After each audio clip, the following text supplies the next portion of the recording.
جو شخص سیدہ کی خوشنودی کے لیے کوئی عمل کرتا ہے یا پیغمبر کی بیٹی کی غلامی اور نوکری اختیار کرتا ہے تو وقت کے امام اجل اللہ فرج و شریف کی عنایت خاص کا مستحق بن جاتا ہے۔ روایت میں ہے کہ بشار نامی ایک صحابی امام صادق علیہ السلام کی خدمت میں حاضر ہوا۔ امام خرمے تناول فرما رہے تھے۔ امام نے اسے کھجوریں پیش کی اور فرمایا کہ کھاؤ۔ عرض کرنے لگا، مولا جو کچھ میں دیکھ کر آیا ہوں میرا دل نہیں چاہتا کہ میں کچھ تناول کروں۔ امام نے فرمایا، تمہیں ہمارے حق کا واسطہ، انہیں کھاؤ۔ امام کے قسم دینے پر اس نے کچھ کھجوریں کھائیں تو امام نے اس سے پوچھا کہ اے بشار، تم نے کیا دیکھا جس نے تمہیں غمگین کر دیا؟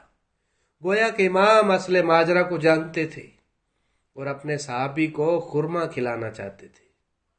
کہنے لگا، فرزند رسول، میں نے ایک مظلومہ عورت کو دیکھا ہے کہ حاکم وقت کے سپاہی جسے تازیانے مارتے ہوئے زندان کی طرف لے جا رہے تھے۔ امام نے پوچھا کہ اے بشار، اس عورت کا قصور کیا تھا؟ اس عورت کا جرم کیا تھا؟ کہنے لگا، مولا اس کا جرم یہ تھا کہ اس کا پاؤں پھسلا اور اس کی زبان سے نکلا، لعن اللہ ظالمی کے یا فاطمہ، کہ جنہوں نے پیغمبر کی بیٹی پر ظلم کیے، اللہ کی لعنت ہو ان لوگوں پر۔ اتنا سننا تھا کہ امام نے گریہ شروع کر دیا۔ اس قدر روئے کہ امام کا چہرہ مبارک، امام کی ریش مبارک اور امام کا سینہ اطہر آنسوؤں سے تر ہو گیا۔ رو کے فرمایا کہ آؤ مسجد سہلہ میں چلتے ہیں، اللہ کے حضور اس مومنہ کی رہائی کے لیے دعا کرتے ہیں۔ امام نے اپنے غلام کو دربار کی جانب بھیجا کہ حاکم کے دربار کی طرف چلے جاؤ اور جب تک کوئی خبر نہ آئے وہاں سے نہ ہلنا۔ امام مسجد سہلہ میں آئے، ہاتھوں کو بلند کر کے اس مومنہ کے لیے دعا شروع کی۔ اس کے بعد امام سجدے میں چلے گئے۔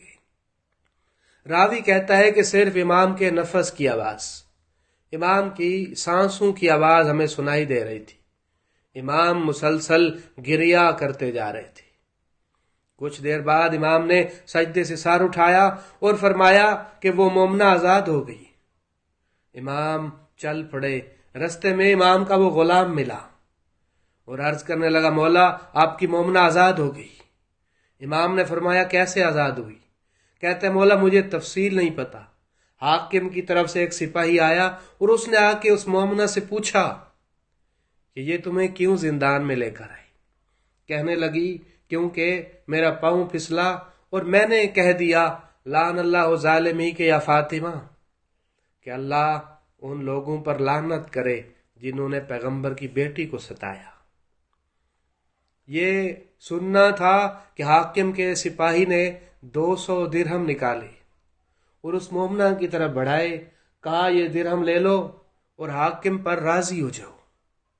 اس مومنہ نے کہا کہ مجھے تمہارے درہم و دینار کی، تمہارے پیسوں کی کوئی ضرورت نہیں ہے۔ امام نے فرمایا کہ اللہ کی قسم وہ محتاجہ تھی، اسے ان پیسوں کی ضرورت تھی، لیکن پھر بھی اس نے لینے سے انکار کر دیا۔ مومنہ گھر چلی گئی۔